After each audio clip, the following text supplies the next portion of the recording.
حي على الفلاح.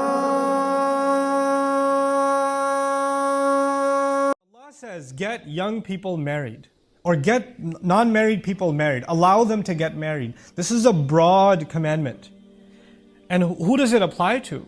You would think it applies to people, okay, once this boy has graduated from school, once he's got a good job, once he's got a good amount of savings, once he's got a little bit of the return on investment paid back to his parents, everybody else in the family is taken care of, then we'll think about getting him married. Because if we get him married right now, all of his attention will go to his wife. We're not going to get anything. The first point I wanted to make is, how do we make marriage easy? Because this is the way of shaitan. The way of shaitan in a society is, you make the haram easy and you make the halal difficult. And when that happens in a society, shaitan is won. When that is the door to the unhealthy, the filthy, the impermissible is wide open, and then that young man comes to his parents and says, I think I need to get married. I know I'm only in my 3rd year of college, but this is getting out of hand, Mom. This is getting out of hand, Dad. And he doesn't say, Dad, my hormones are driving me crazy. Man, the girls on campus, I don't even know what to tell you. Seriously though, this one girl keeps texting me out. He's not going to talk like that to his dad or his mom. He's just going to say, Mom, I think I need to get married. He's going to code it in a nice way. And then what do parents do? They humiliate this young man. Oh, can't hold it in, huh? Can't control yourself? Well, I was 40 when I got married, and your father starts giving you lectures. Like, how are you 40? You're 50 now. So what we've done as parents oftentimes is oppress and suppress what naturally Allah put inside of us, especially in a time when the haram is wide open. Then you have to go out of your way to make the halal easy. You're trying to pretend that the world is still what it was. It's not. The world has changed. Which comes to the next point. When some proposal comes your way, you have daughters. Like I have daughters. May Allah Azza wa Jal help all of us who have daughters. And sons too. I'll throw them in the dua. But but if you have daughters and some proposal comes, she's of the age, it's a good match, she likes him, it's okay to ask, do you like him? It's not haram to ask. It's actually an important thing to ask. Do you like him? She says, I don't like how he looks. Done. Finished. You can't force them anymore. I'm not attracted to him. Astaghfirullah. That will come. Allah will put it in your heart. No, it won't. That's not how it works. If she says, I don't like him, he's too fat, he's too short, he's ugly, I don't like his personality, whatever she says, she doesn't even have to give you a reason. She doesn't. She could just say no. That's it. When you force a woman to get married to someone she doesn't want to marry, when you put emotional pressure on her and say, if you don't marry him, nobody's going to marry you, your family's going to be humiliated, we've already printed the cards. When you do this kind of thing to your girls and you get them married, and then emotionally they're not in that marriage, they're still human beings. A human being still needs companionship. A human being still wants somebody who they can be attracted to, who they can find comfort in. That desire does not go away. And that desire will now be fulfilled by fantasy, by them thinking about things, by late night going on social media, by other things. You force them into rebelling against Allah because you forced them into a marriage they didn't want to begin with. Don't push this on your daughters. But coming back, this is about men and about women. The young men of our community actually have to now stand up for themselves and have to say, I'm ready to get married. And I have somebody in mind. And that's the next thing I want to share with you. When it comes to, you want a marriage that lasts forever. Like we want our boy to have the perfect girl. Good luck with that, by the way.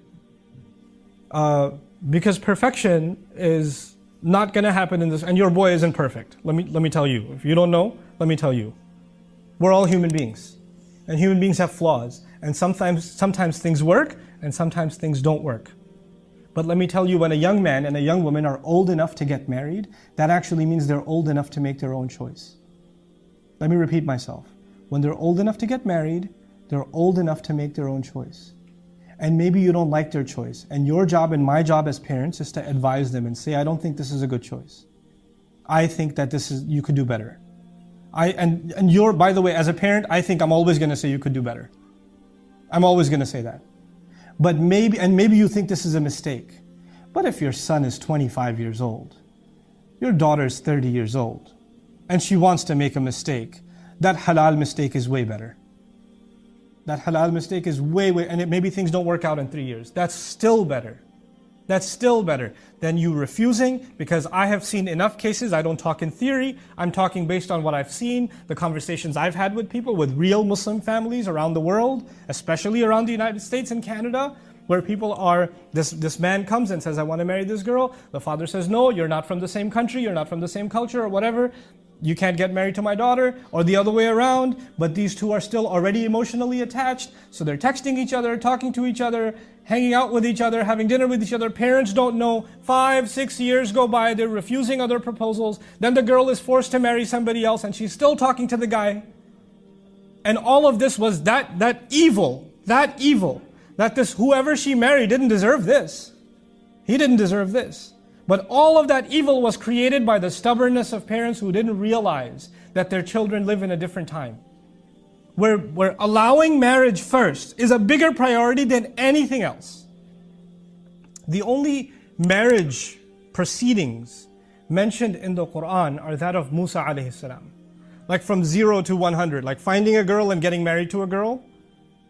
You know, that whole spectrum is captured in the story of Musa alayhi salam. Just a few things about that. First and foremost, he's from Banu Israel, yes? He's an Israelite. And he is homeless. He's a fugitive from the law. He ran from Egypt because he accidentally killed someone. So he's homeless, he's an Israelite, he's a fugitive. He ends up in an Arab tribe, Madian. He ends up in Arab land, where he finds a couple of girls and he helps them. And one of the girls indirectly told her father she's interested in him. And the father immediately said yes. And they got married. So an Israeli got married to an Arab in the Quran. And the one from Israel was also homeless and a fugitive from the law. The only thing the father needed to see was 3 things. 1, the girl's interested. That was number 1. She liked him. Number 2, he's strong. He's got good character, good qualities in him. He can do a job. He can make money. He can defend my family. And then he's trustworthy. He had plenty of opportunity to do the wrong thing. He did no such thing. He carried himself with dignity. When you have these 3 qualities, ethnicity didn't matter, financial status didn't matter. None of that mattered. None of that mattered.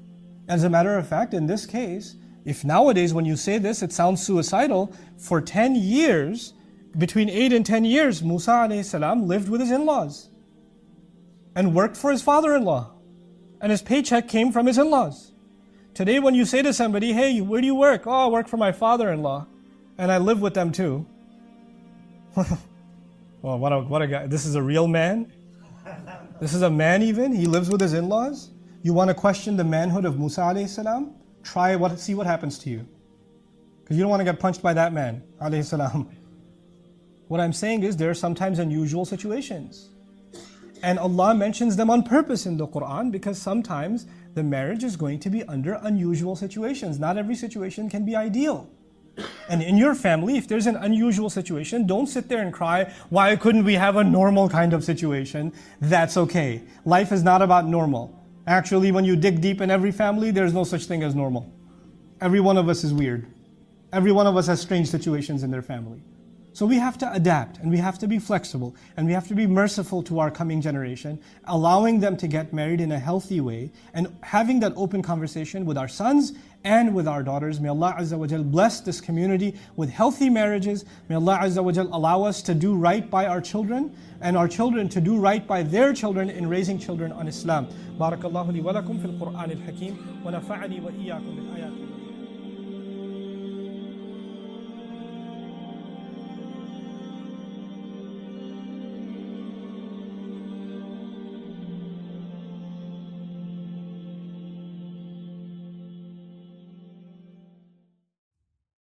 Assalamu alaikum wa rahmatullah. If you enjoyed this video, please do share it with friends and family.